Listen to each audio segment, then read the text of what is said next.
خير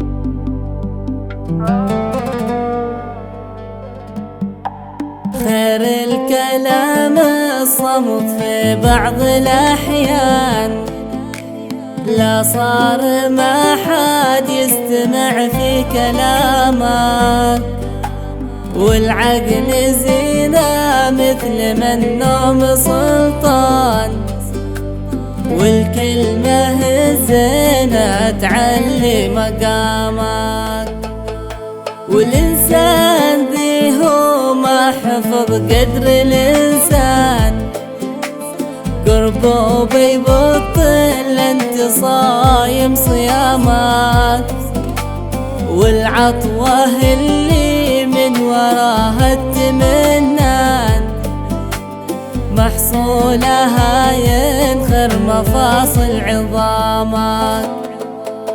ربي خلق الإنسان من دون عظمان، إن صنتها صانتك زاد احترامك، وإن سبتها من دون مربط ومرصاد بيدك بتخلط الغشر مع طعامك.